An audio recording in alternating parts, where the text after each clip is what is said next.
the second discourse of the Great Sut, that is, Set, Sutao, Sutai, Seti.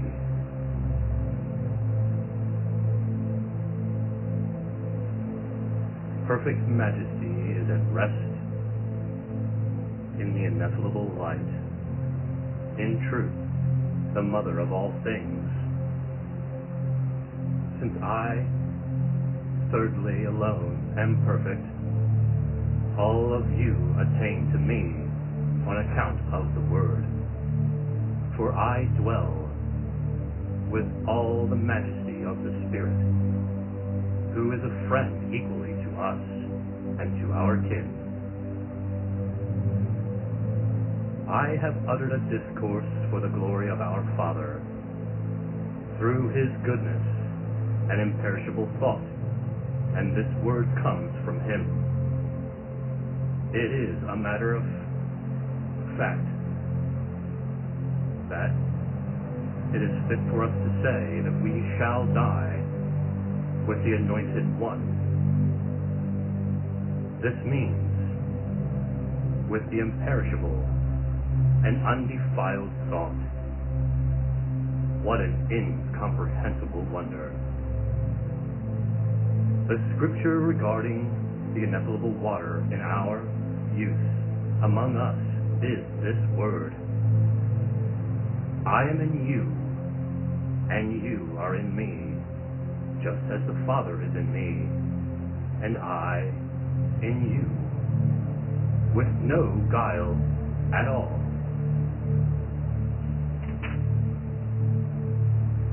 Let's call together and assemble. Let's examine this creation of his and send someone, just as he also examined the thoughts in the regions below. I said this to all the members of the whole vast assembly of the Majesty, so that they rejoiced, and the entire household of the Father of Truth rejoiced, since I am of them. I reminded them of the thoughts that had come from the undefiled Spirit, and had descended to the water, that is, to the regions below. A single thought was in all of them, since it came from a single source. They expressed their decision to me, and I concurred and went forth to reveal glory to my kin, my friends in spirit. But those in the world had been prepared by the will of our sister Sophia, Sophana, Sophiana, whose indiscretion was without guile. She was not sent out, nor did she request anything from the region of the all, the majesty of the assembly, and the fullness, when she first came to prepare homes and habitations for the child of light. From the elements below, she derived collaborators to construct bodily dwellings for them. But in their vainglory, they fell into ruin. Yet it was in these dwellings that those in the world came to live.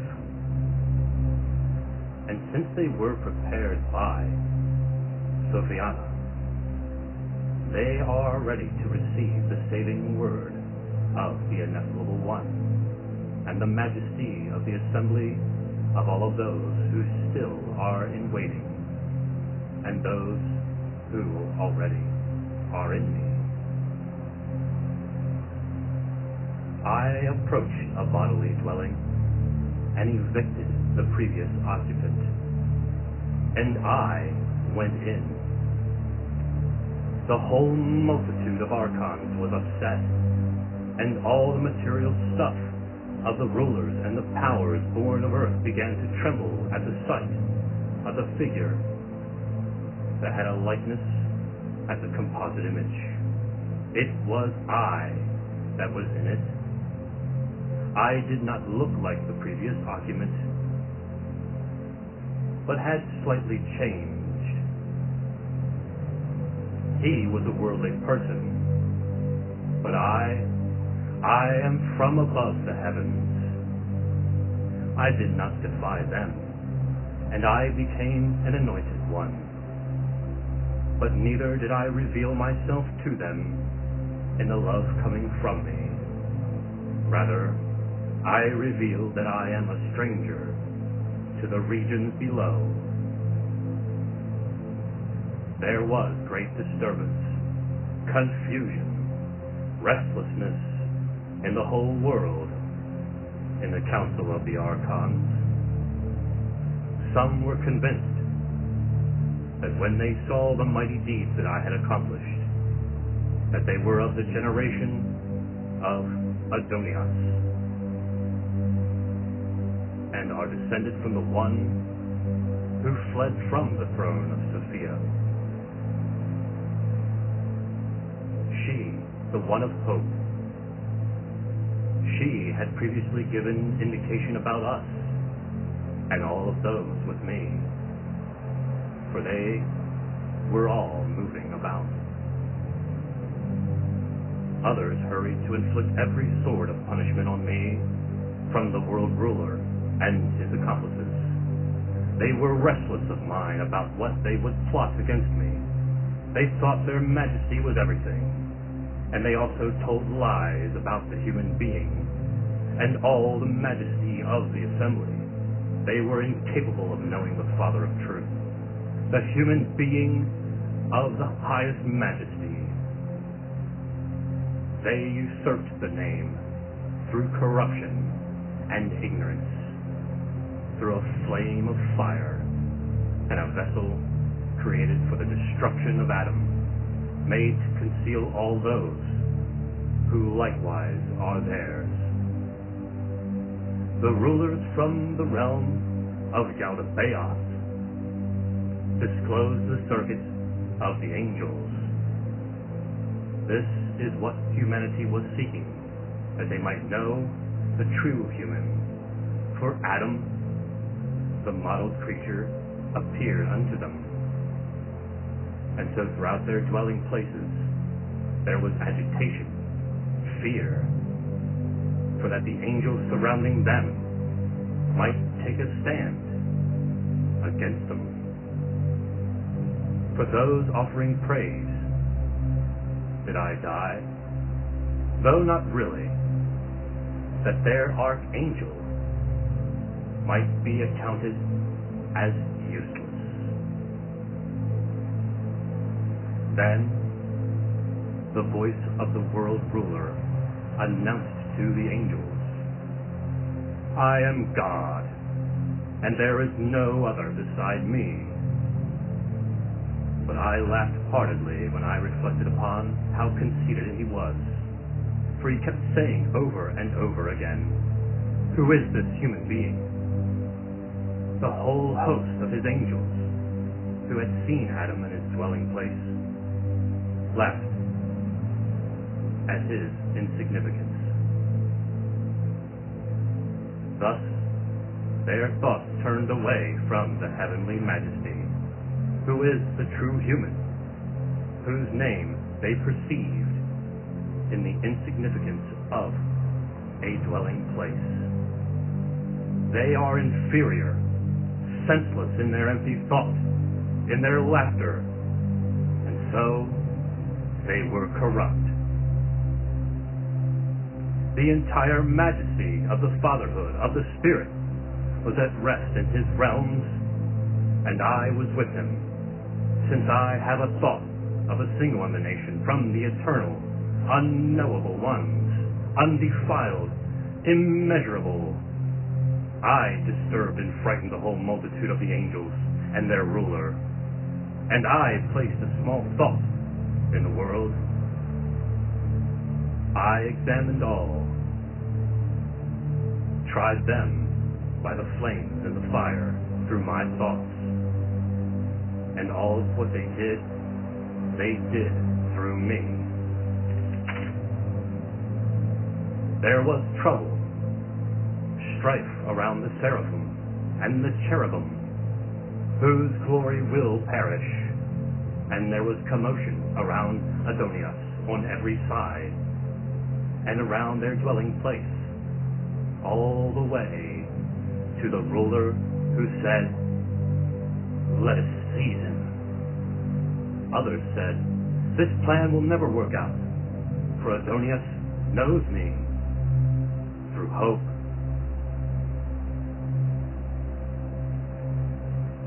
It was in the mouths of lions that they hatched a plot against me to counter the destruction of their error and foolishness. But I did not give in to them as they had planned. I was not hurt at all.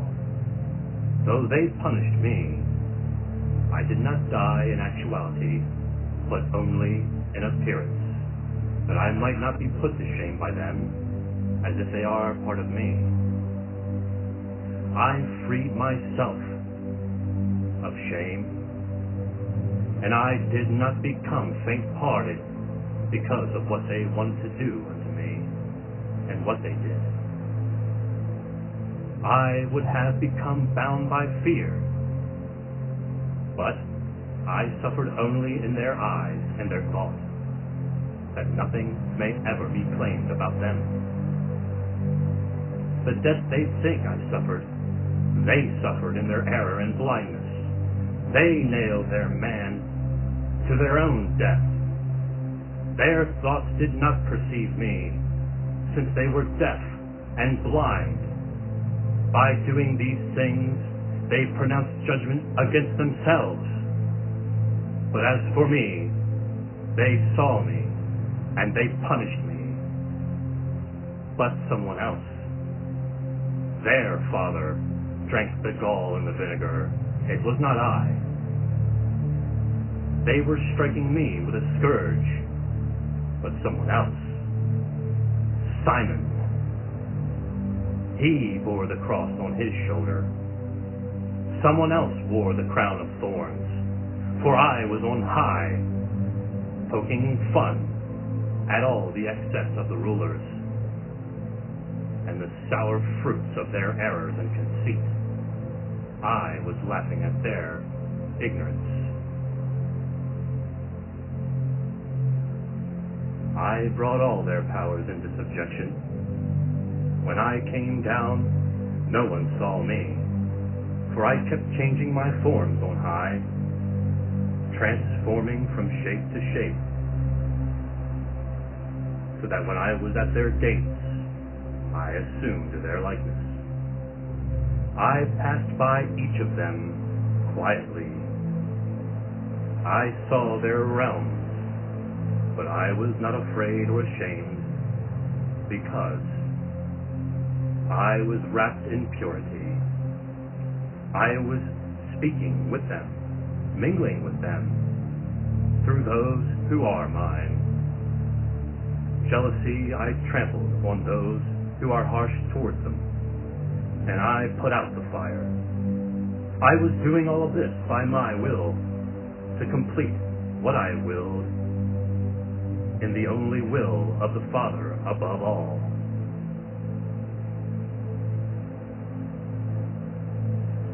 It was we that brought the child of the majesty, hidden in the region below, to the height.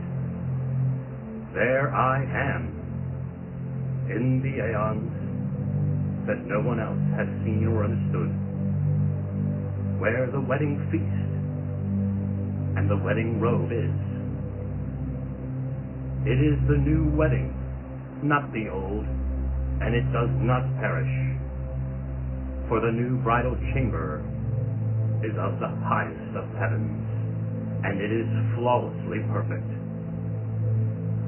I have revealed that there are 3 ways, and this is an undefiled mystery in the spirit of the eternal realm, that is not destroyed or divided, or even discussed, for it is indivisible, universal, and permanent.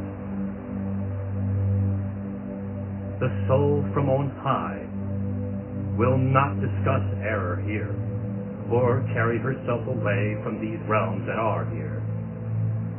She will be carried forth when she is liberated and treated nobly in the world, and she stands before the Father with no difficulty or fear, forever communing with the mind of ideal power. These will see me from every side with no animosity, for they see me, and they are seen, mingling with them. They did not put me to shame, and they were not ashamed. They were not afraid in my presence, and they will certainly pass by every gate without fear and be perfected in the third glory.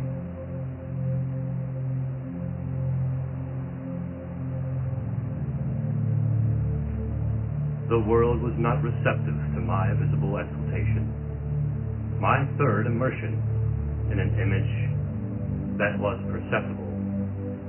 The flame of the seven authorities was extinguished. The sun of the powers of the rulers set. Darkness overcame them, and the world became impoverished. They bound this one with many bonds and nailed him to the cross, and they secured him with 4 bronze nails.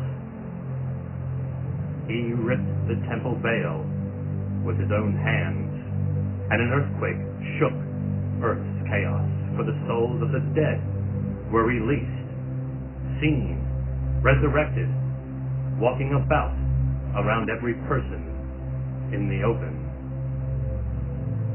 They laid aside ignorance, jealousy, and the lack of insight by their dead tombs, and they put on a new garment and became a new person. They had become known by the blessed, the perfect one of the eternal, incomprehensible, the Father of all, the source of the ineffable light.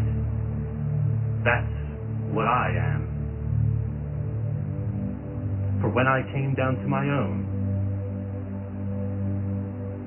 and united them with me, there was no need for many words. Our thought was one with their thought, and so they understood what I was saying. We made plans for the destined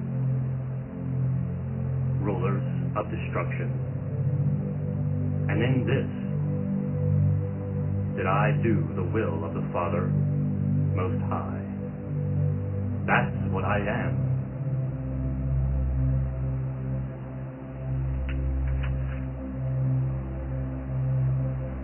It was a joke, I tell you, when the rulers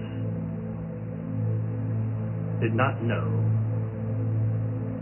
the ineffable unity of the undefiled truth, like what is among the children of light. They have imitated it, and they proclaim the doctrine of a dead man, along with false teachings that mock the freedom, the purity of the perfect assembly. In their doctrine, they bind themselves to fear and slavery, bind themselves with world concerns, improper forms of worship. They are ignorant and carry no significance. They do not accept the nobility of truth. They hate the one to whom they belong, and they love the one to whom they do not belong. They do not have the knowledge of the majesty that is from above, from the fountain of truth, not from slavery, jealousy, fear, and love for the material passions of the world. Boldly and freely they make use of what is not theirs and what is theirs. They do not covet because of their authority and their law that addresses what they desire, and those who are without the law are in dire straits. They do not have it, and yet they still desire it. These people mislead folks who through them resemble those who have the truth of their freedom, so as to place us under a yoke and a curse, to course us with anxiety and fear. One person is subjected to bondage, and another is controlled by God through threats and violent force. Noble people of the fatherhood, however, are not controlled, since they control themselves by themselves, without command or force. They belong to the thought of the unending fatherhood, and they are one with their will, that the fatherhood may be perfect and inexpressible through the living water. Be wise among yourselves, not only in words that are heard, but also in deeds, in words that are fulfilled with love and encouragement. In this way, those who are perfect are worthy to be established and united with me, and they will have no enmity. With good friendship, I will do everything through the one who is good, for this is the unity of truth, that people should have no adversary of adversary. If some cause division, they do not learn wisdom, because they cause division, and they are not friends, they are enemies. But those who live in the harmony and friendship of love, of brother and sister, naturally and not only of necessity, completely and not merely in part, those truly reflect the will of the Father of all. This is universal light. It is perfect life in love and goodness.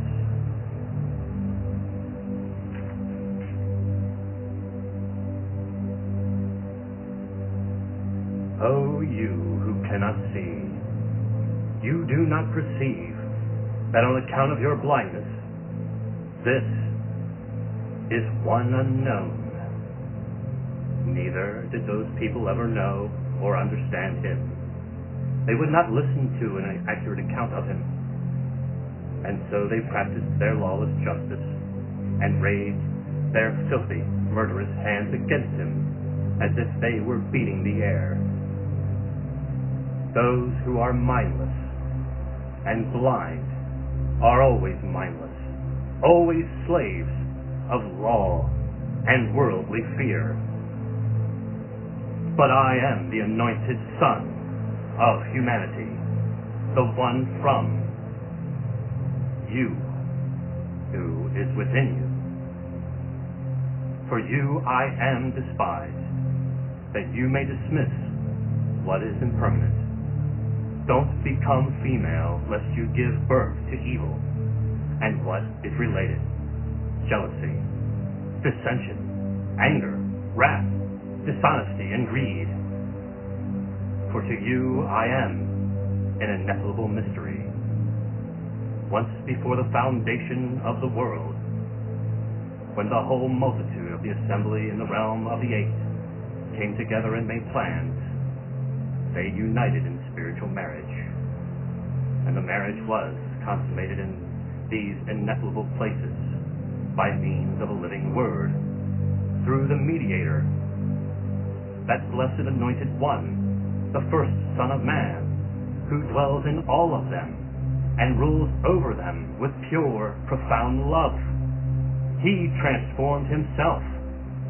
He appeared as the single manifestation of them all, as thought from the Father of all, the one source, the one true light. He stands apart from them, for he came forth from the all and by himself. He is life, He from the Father of truth, ineffable, perfect, the Father of those there, the unity of peace, friend of the good, eternal life, and spotless joy, in a complete harmony with the life of faith through eternal life, and of the fatherhood, the motherhood, sisterhood, brotherhood of rational wisdom. These were one with mind that extends itself, that will extend itself in a joyful union. He is honored and listens faithfully to the one all. This is in fatherhood, motherhood, sisterhood, and brotherhood of the Word, of the wisdom, that is the wedding of truth, incorruptible rest in a spirit of truth, in every mind, perfect light, in an unnamed mystery. This is a union, a feast of love, and all are fulfilled in the one who is. This love also is to be found in the regions under heaven that are joined to the realms above, those who have come to know me through salvation and unity, and those who have lived for the glory of the Father in truth. Once they were separate, but now they have been united with the one through the living Word. But this will not happen among any region here below, when every one here is in dissension and destruction of foul peace.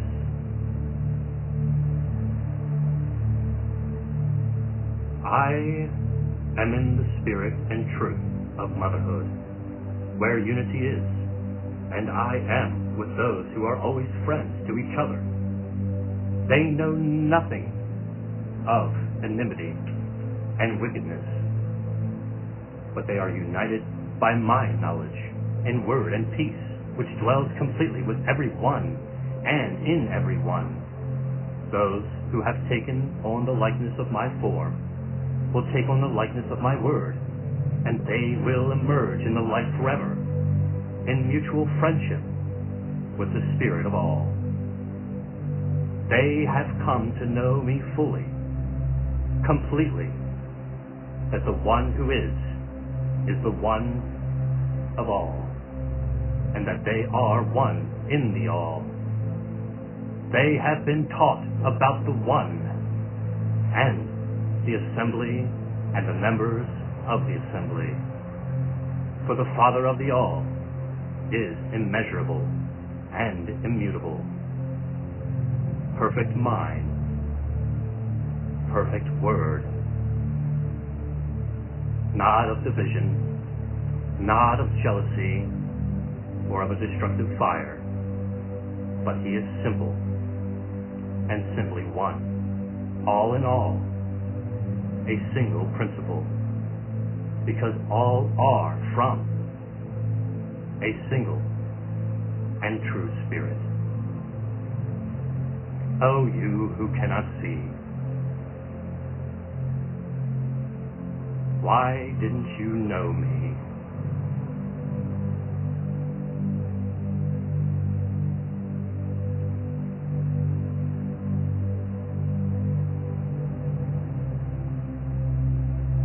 This is what I have presented to you.